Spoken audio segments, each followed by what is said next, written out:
We all know that tenant screening is an important part of your property management best practices, but what does it take to really analyze those tenant screening reports to understand whether or not your renter is going to be qualified? My name is Kaycee Miller. I work with Rentec Direct, and I'm also a landlord, a real estate investor, and I've been in the industry for over a decade, writing about different real estate related topics with a huge focus on property management and landlords' best practices. Today, we're going to talk about tenant screening reports, and specifically tenant credit reports, what you need to look for, and how to analyze a tenant credit background check in order to understand whether or not you think your rental applicant is going to be a qualified tenant.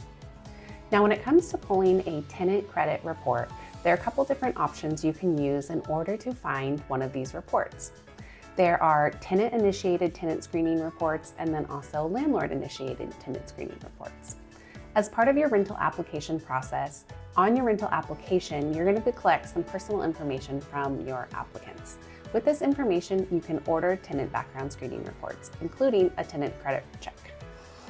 Now, Federal Fair Credit Reporting Act dictates how a landlord can use the information on a tenant credit check and how they can access those reports as well. That's why you'll see a lot of services that are tenant initiated. This means a landlord invites a tenant to order their own tenant credit check on themselves and then gives the landlord access to view that report.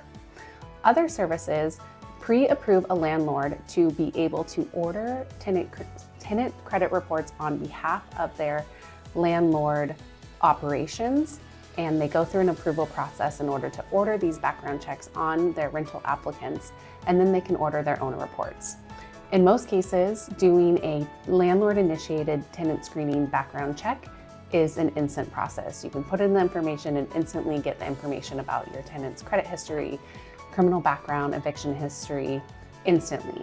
Now, in a tenant-initiated background check process, the tenant has to be the one that goes in and orders the report on themselves and gives the landlord access. So that can sometimes cause a little bit of a delay in your rental application review process. So I always recommend those landlord-initiated background screening services like Rentec Direct. Now, when I'm looking at a tenant credit report, there's some information that I like to pull and consider when looking at those tenant credit reports. So one is credit score. That gives a general idea of how financially responsible your rental applicant may be. Then we're also looking at total debt, types of debt, and what their debt obligation is in terms of monthly payments and history of on-time payments. And this is all information that you can find in a tenant credit report. There are a couple different types of tenant credit reports. You can have like a report card, which is more of an overview, gives you a score range and kind of general ideas of total debt and what the monthly payment obligation is. And then you can get a little bit more detail with a full tenant credit report.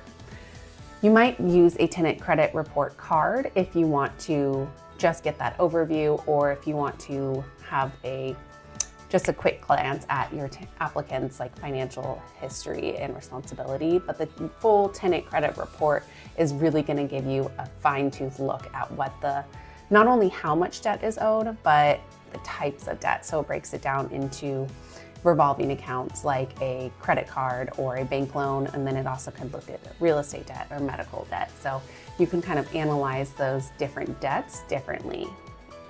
So like medical debt, sometimes those bills are so expensive, and so you might not think that someone is financially irresponsible if they might be late on some medical debt payments because they're working with their insurance companies to maybe reduce those charges, versus a credit card payment that a rental applicant just has missed a lot of times that might paint a different picture of the financial responsibility.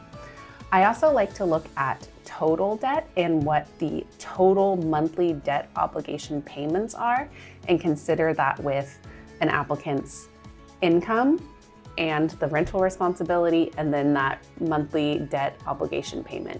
If the rental amount and the total credit due each month is more than their monthly income, then that gives me an idea that maybe they aren't the most qualified for this property. So I'm looking at history of payments, types of debt, and total amount of credit due. And that gives me an idea of whether or not a tenant may be qualified for my rental property and if I think they're going to be able to afford the payments for the rental property and make those payments on time. There's lots of information available in tenant screening reports, and using all these different reports to analyze whether or not a rental applicant is going to be qualified is one of the best ways that you can protect your investment and ensure that you find a qualified tenant who's going to pay rent on time, respect the property, maintain the rules, and ensure a great landlord-tenant relationship. My name is Kaycee Miller. I work for Rentec Direct. You can find this and more information on the Rentec Direct blog. Come and visit me there and let me know if there's any other questions you have about tenant screening and tenant screening reports.